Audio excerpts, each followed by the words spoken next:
எல்லாருக்கும் வணக்கம். இந்த வீடியோவில் குரு பகவானோட பயிற்சி பலனை நம்ம பார்க்க போகிறோம். குரு பகவானோட பயிற்சி அப்படிங்கிறது மே மாதம் 1ஆம் தேதி, அதாவது குரோதி வருடம் சித்திரை மாதம் 18ஆம் தேதி தான் நடக்க போகுது. இப்போ 2 மாதத்துக்கு முன்னாடியே நம்ம எதுக்காக இந்த குரு பகவானோட பயிற்சி அப்படிங்கிறத பார்க்க போகிறோம் அப்படின்னா, நவகிரகங்கள்லேயே முழு சுப கிரகமாக இருக்கக்கூடிய குரு பகவானோட பயிற்சி அப்படிங்கிறது தான் கிரக பயிற்சியிலேயே ரொம்ப முக்கியமான ஒன்று. வருட கிரகங்கள்னு சொல்லக்கூடிய சனி பகவானோட பயிற்சி, ராகு கேதுக்களோட பயிற்சி அப்படிங்கிறது எல்லாம் எந்த அளவுக்கு முக்கியமோ அதை விட மிக முக்கியத்துவம் வாய்ந்த ஒரு பயிற்சி இந்த குரு பகவானோட பயிற்சி. ஏன்னா சனி பகவான் உங்களுக்கு பெரிய அளவில் நன்மைகள் அப்படிங்கிறத செஞ்சிட மாட்டார். சனி பயிற்சினாலே பலருக்கு பயம் இருக்கும்.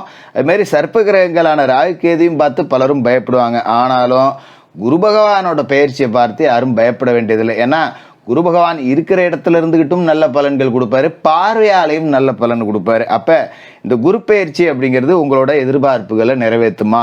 நீங்கள் என்னென்ன காரியங்கள்லாம் திட்டம் போட்டு வச்சுருந்துருப்பீங்க நிறையா. சரி, வரக்கூடிய தமிழ் புத்தாண்டில் ஏதாவது நல்லது நடக்குமா? குரோதி வருடத்தில், சோபக்கிருது வருடத்தில் இதுதான் நடந்துச்சு, குரோதி வருடத்துலையாவது நல்லது நடக்குமா அப்படின்னு எதிர்பார்த்துக்கிட்டு இருப்பீங்க.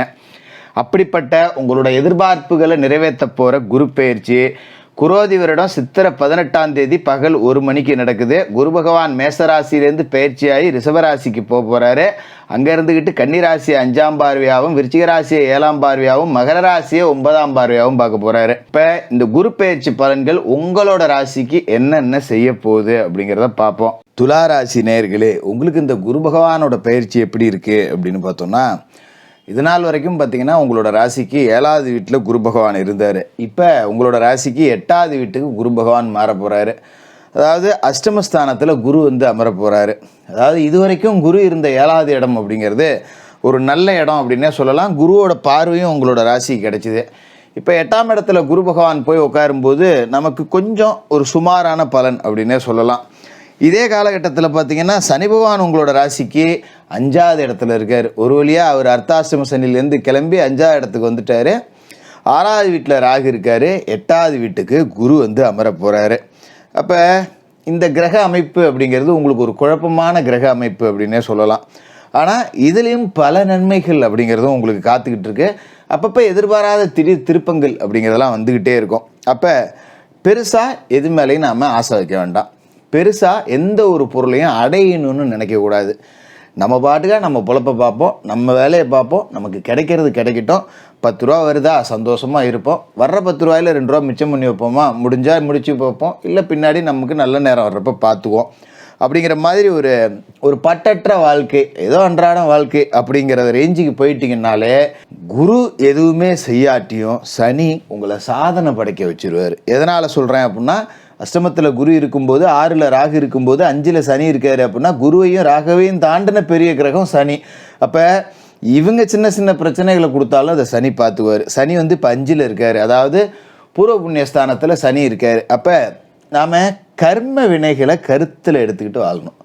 எந்த ஒரு வேலையும் செய்கிறதுக்கு முன்னாடி அந்த வேலையால் நமக்கு 10 ரூபா கிடைக்குமா அப்படின்னு பார்க்குறதுக்கு முன்னாடி அந்த வேலையால் யாருக்காவது பாதிப்பு வருமா, நம்ம செய்கிற செயல் இன்னொருத்தருடைய மனசை நோக்கடிக்குமா, இன்னொருத்தருக்கு ஒரு பொருளாதார இழப்பை கொடுக்குமா, இன்னொருத்தருக்கு மன கஷ்டத்தை கொடுக்குமா, இதை சிந்திச்சு பார்த்துட்டு யாருக்கும் இதால் எந்த பிரச்சனையும் இல்லை அப்படிங்கிற நேரத்தில் நமக்கு 10 ரூபா கிடைக்குமான்னு பார்த்துக்கிட்டு செய்கிறது அப்படிங்கிறது தான் கர்ம வினைகளின்படி வாழ்கிறது.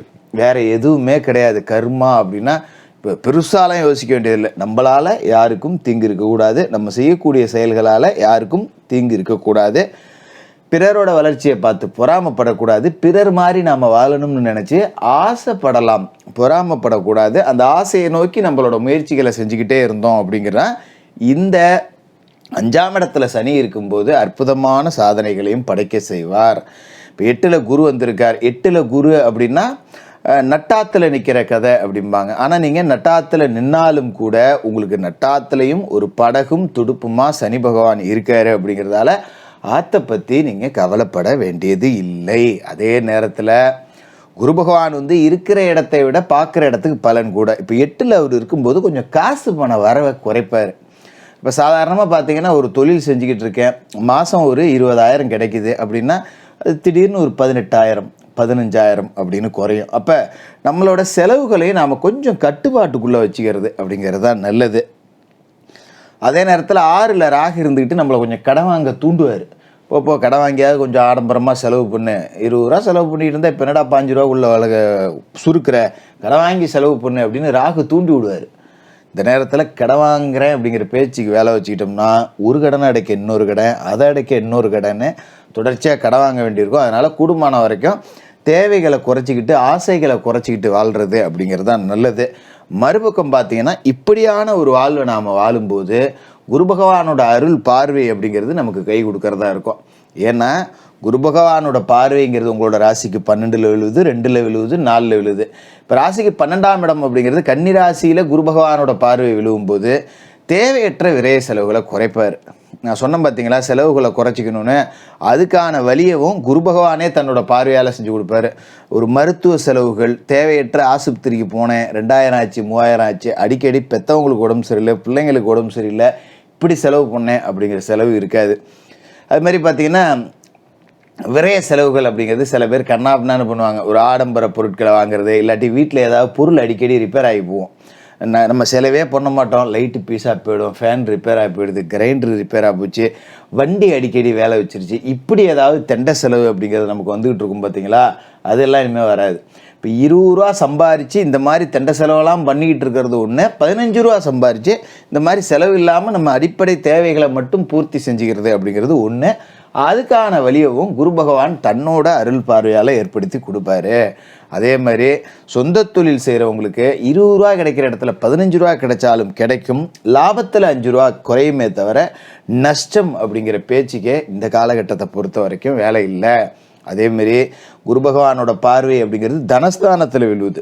இப்போ தனஸ்தானம் அப்படிங்கிறது தனவாக்கு குடும்பஸ்தானம் 2ஆம் இடம் அப்படிங்கிறது, அதில் குரு பார்வை விழுவுது. அப்படிங்கும்போது என்னதான் காசு பணம் 10 ரூபா கிடைக்கல அப்படின்னாலும் நம்ம தேவைக்கு காசு வந்துடும்.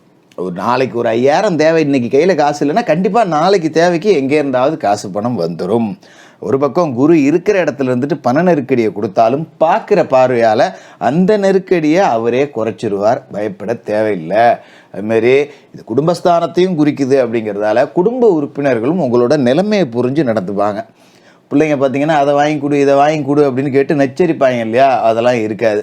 சரி அப்பா கிட்ட காசு இல்லை அப்படிங்கிறத புரிஞ்சுக்கிட்டு எதுவும் கேட்க மாட்டாங்க, நம்ம வாங்கி கொடுக்கறத வாங்கிட்டு போவாங்க. அதுமாரி குடும்ப உறுப்பினர்களோட ஆதரவும் பரிபூர்ணமாக இருக்கும். சாதாரணமாக மாத குடும்ப செலவு ஒரு 10,000 ரூபாய்க்கு ஜாமான் வாங்குறோன்னா ஒரு 8,000 ரூபாயில் அவங்களே சுரிப்பாங்க. சரி நம்மக்கிட்ட காசு இல்லை, கொஞ்சம் குறைச்சிக்குவோம், வருமானம் கம்மி அப்படின்னு அப்படியே அந்த ஊர் கூடி தேர் இழுக்கிற மாதிரி குடும்பம் மொத்தமாக சேர்ந்து உங்களுக்கு இந்த நேரத்தில் ஆதரவாக இருப்பாங்க. உங்கள் பேச்சை மதித்து நடந்துக்குவாங்க. நீங்கள் தளர்ந்து போய் உட்கார்ற நேரத்தில் தோள் கொடுக்கறதுக்கு ஆள் இருக்கும்.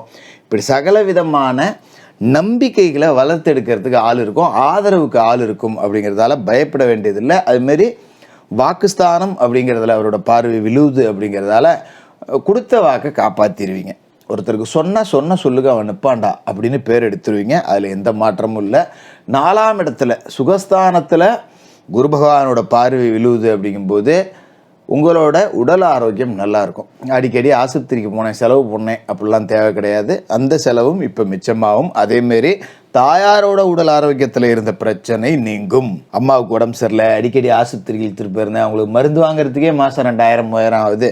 இந்த நிலமெல்லாம் இதுக்கு மேலே மாறிடும். சில பேருக்கு தாய் வழி சொத்து கிடைக்கும். இப்போ தாய் மாமன் வகையிலேருந்து ஏதாவது ஒரு சொத்து கிடைக்கும். தாய் மாமன் வகையிலேருந்து தாய் வழி சொத்து, தாய் வழி முதலீடு அப்படின்னு ஏதோ 10 ரூபா கொடுப்பாங்க.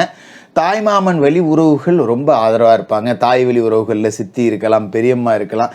இந்த மாதிரி இருக்கிறவங்க எல்லாமே ஒரு பெரிய ஆறுதல். தாய் வழி சொந்தத்தில் கிடைக்கக்கூடிய அண்ணன் தம்பி மாமன் மச்சான் எல்லாமே நம்மளோட கஷ்டத்துக்கு உதவக்கூடிய இடத்துல நிற்பாங்க. நம்மளோட வேலைகளை முன்னின்றும் செய்வாங்க. நம்மளோட வேலைக்கும் சரி தொழிலுக்கும் சரி மிகப்பெரிய பலமாக இருப்பாங்க. அதனால் இந்த குரு பயிற்சி காலகட்டத்தில் அஷ்டமத்தில் குரு இருக்காருன்னு நீங்கள் கவலைப்பட வேண்டாம். எல்லாம் நல்லதாகவே நடக்கும். தினமும் குளித்து முழுவிட்டு குலதெய்வ படத்தை வீட்டில் வச்சு மனசார வணங்குங்க. ஏன்னா பூர்வ புண்ணியத்தில் சனி இருக்காருங்கிறத மறந்துடக்கூடாது. வியாழக்கிழமையில் குரு பகவானுக்கு நெய் தீபம் ஏற்றி குரு பகவானை மனசார வணங்குங்க. செவ்வாய்க்கிழமை ராகுகால நேரத்தில் துர்க்கை அம்மனுக்கு தீபம் ஏற்றுங்க. இந்த அஷ்டம குரு அப்படிங்கிறதும் கூட உங்களுக்கு அருள் புரியக்கூடிய ஒரு குருவாக இருக்கும். துலா ராசிக்காரர்களுக்கு வாழ்த்துக்கள்.